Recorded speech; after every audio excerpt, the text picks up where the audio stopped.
அனைவருக்கும் வணக்கம். நான் தான் பிரியா. எல்லோரும் நல்லா இருக்கீங்கன்னு நம்புகிறேன்.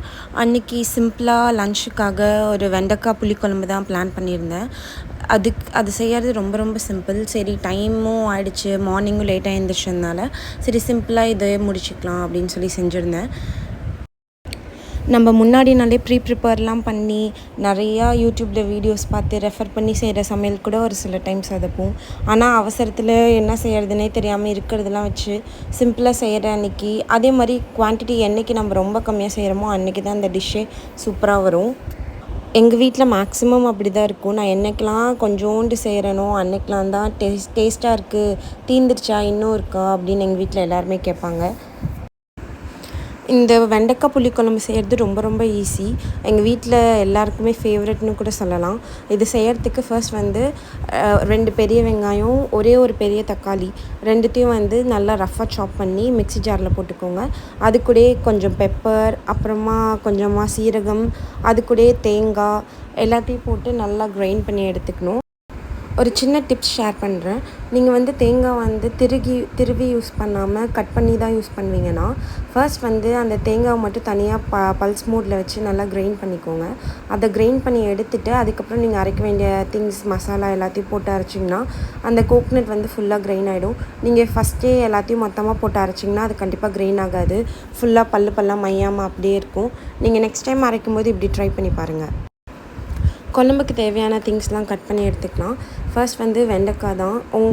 வெண்டைக்காய் வந்து உங்கள் வீட்டில் எத்தனை பேர் இருக்காங்களோ அதுக்கேற்ற மாதிரி, எத்தனை வெண்டைக்காய் வேணுமோ அதுக்கேற்ற மாதிரி கட் பண்ணி எடுத்துக்கோங்க. நெக்ஸ்ட் வந்து ஒரு தக்காளி, ஒரு சின்ன தக்காளி, அது நல்லா சின்னதாக கட் பண்ணி எடுத்துக்கோங்க. அண்ட் தென் சின்ன வெங்காயம் சின்னதாக கட் பண்ணி எடுத்துக்கோங்க.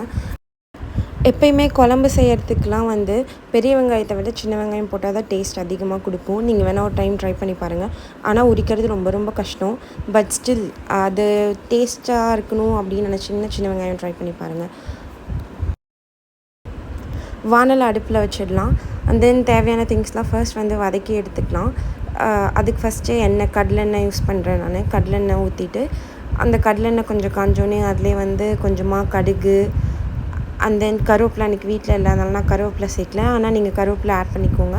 அண்ட் தென் பூண்டு, தக்காளி, வெங்காயம் கட் பண்ணி வச்சுருந்தது எல்லாத்தையும் போட்டு நல்லா வதக்கிக்கோங்க.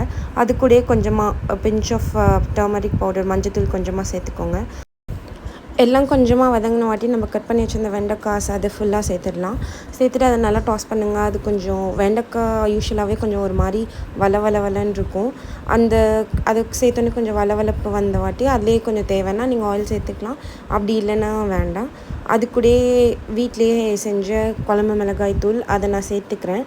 அதை சேர்த்து நல்லா டாஸ் பண்ணி எடுத்துக்கோங்க. அது நல்லா டாஸ் ஆன வாட்டி வெண்டைக்காய் கொஞ்சமாக வெந்திருக்கும், பாதி வெந்த வாட்டி அதிலே நம்ம கிரைண்ட் பண்ணி வச்சுருந்தோம்ல அந்த கோகோனட், வெங்காயம், தக்காளி எல்லாம் போட்டு அந்த பேஸ்ட் வந்து இதில் ஆட் பண்ணி நல்லா டாஸ் பண்ணி விட்டுக்கலாம்.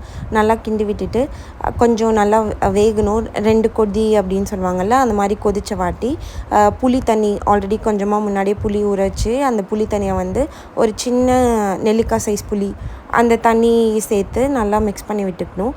அது நல்லா கொதித்த வாட்டி அது கூடயே வந்து கொஞ்சமாக சால்ட் ஆட் பண்ணுறேன். நம்ம ஆக்சுவலாக அந்த கிரைண்ட் பண்ணதுலேயும் நம்ம எதுலேயுமே சால்ட் ஆட் பண்ணல. அதனால் நீங்கள் டேஸ்ட் பண்ணிவிட்டு உங்கள் டேஸ்ட்டுக்கு ஏற்ற மாதிரி நீங்கள் சால்ட் வந்து ஆட் பண்ணிக்கலாம். ஆட் பண்ணிவிட்டு அது நல்லா கொஞ்சம் குக் ஆகட்டும்.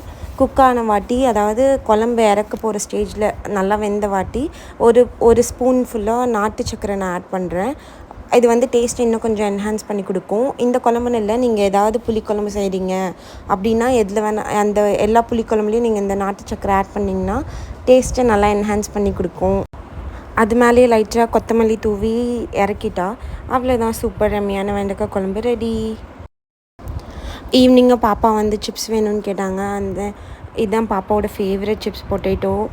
இது கண்டிப்பாக ஜங்க் ஃபுட் குழந்தைங்களுக்கு கொடுக்கக்கூடாது தான், பட் அவங்க சாப்பிட்டு பழகிட்டாங்க. இன்னும் அந்த ஹேபிட் என்னால் மாற்ற முடியல, அதனால் கேட்கும் போதெல்லாம் கொடுத்துருவேன்.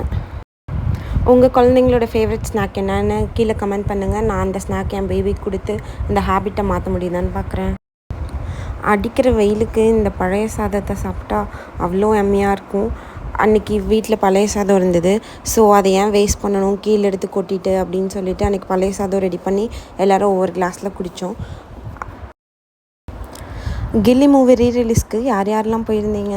தேட்டர் எக்ஸ்பீரியன்ஸ் சூப்பராக இருந்திருக்குன்னு நினைக்கிறேன். நானும் நிறையா சோஷியல் மீடியாவில் நிறையா ரீல்ஸு ஷார்ட்ஸ்னு எல்லாத்துலேயும் பார்த்தேன். நானும் போகணுன்னு ஆசைப்பட்டேன். பட் சிச்சுவேஷன் சரி வரல. என்னோடய ஹஸ்பண்ட் இந்த கில்லி மூவி தானே உனக்கு பார்க்கணும், நம்ம வீட்டிலே டிவி இருக்குது அப்படின்னு டிவியில் கில்லி மூவி போட்டு பார்க்க சொல்லிட்டாங்க. வேறு வழி இல்லாமல் நானும் உட்காந்து அந்த ஃபுல் மூவியை பார்த்துட்டு தான் வந்தேன். எப்போவுமே அம்மா வீட்டுக்கு போகும்போது ட்ரெஸ் பேக் மட்டும்தான் இங்கேருந்து எடுத்துகிட்டு போவோம். ஆனால் ரிட்டன் வரும்போது ஒரு 2 கட்டப்பை ஃபுல்லாக திங்ஸு எனக்கு வேணுன்றது எல்லாம் வாங்கி வச்சுருப்பாங்க. எல்லாத்தையும் அங்கேருந்து எடுத்துகிட்டு வருவேன். அண்ட் தென் இந்த தடவை ஊருக்கு போயிருந்தப்போ அதே மாதிரி தான் இந்த திங்ஸ்லாம் தான் நான் ஊர்லேருந்து வாங்கிட்டு வந்திருந்தேன். இந்த கோல்டன் ஸ்பூன் 20 ருபீஸ் தான். ஆக்சுவலாக இதே ஸ்பூனை நான் வந்து டிமார்ட்டில் பார்த்துருக்கேன். ப்ரைஸ் வந்து அதிகமாக இருக்கும். ஆனால் அதே குவாலிட்டி இந்த ஸ்பூனில் இருக்குன்னு சொல்ல முடியாது. கண்டிப்பாக அதே குவாலிட்டி இருக்காது. பட் ஸ்டில் 20 ருபீஸ்க்கு ஒர்த்து அப்படின்னு சொல்லி தோணுச்சு. அதனால வாங்கிட்டு வந்திருந்தேன். இந்த குட்டி ஸ்பூன் பாருங்கள், அதோடைய மினி வெர்ஷனாக ஒரு குட்டி ஹார்ட் டிசைன்லாம் போட்டு அழகாக இருந்தது. சரின்னு சொல்லி இதுவும் வாங்கிட்டு வந்திருந்தேன், டிஃப்ரெண்ட்டாக இருக்கேன்னு. அண்ட் தென் இந்த கண்ணாடி பவுல், ஆக்சுவலாக கண்ணாடி யூஸ் பண்ண எங்கள் அம்மாலாம் கண்ணாடியை யூஸ் பண்ணி நான் பார்த்ததே கிடையாது. நாங்களாம் உடச்சிடுவோனா இல்லை என்னன்னு தெரில.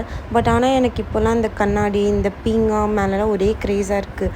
எங்கே எதை பார்த்தாலும் இந்த கண்ணாடி பீங்கா ஐட்டம்ஸ்லாம் இருந்தால் வாங்கிட்டு வந்துடுறேன். ஆக்சுவலாக இந்த கரண்டி வந்து ரொம்ப குட்டி, பயங்கர சின்னது, அழகாக இருந்தது, பார்க்கவே க்யூட்டாக குட்டியாக இருந்தது. அதனால எனக்கு வேணும்னு சொல்லி நான் அம்மா வீட்டிலேருந்து எடுத்துகிட்டு வந்தேன். இது வந்து அந்த தூபக்கால்னு சொல்லுவாங்கல்ல, சாம்பிராணி காட்டுறது, அது வந்து இரும்பில். ஆக்சுவலாக இது வந்து என்கிட்ட பித்தளையில் இருக்குது. பட் ஆனால் அதில் வந்து சாம்பிராணிலாம் போட்டோன்னாக்கா ரொம்ப குட்டியாக இருக்கும். அண்ட் தென் அந்த கவர் ஃபுல்லாக வத்தல் எடுத்துகிட்டு வந்திருந்தேன். பாப்பாவுக்கு இந்த மாதிரி ஆயிலில் டீப் ஃப்ரை பண்ண ஐட்டம்ஸ்லாம் ரொம்ப பிடிக்கும். இந்த சிப்ஸு, இந்த வத்தல் அதெல்லாம் ரொம்ப பிடிக்கும். அது பாப்பாக்காகவே அம்மா கொடுத்து வச்சுருந்தாங்க.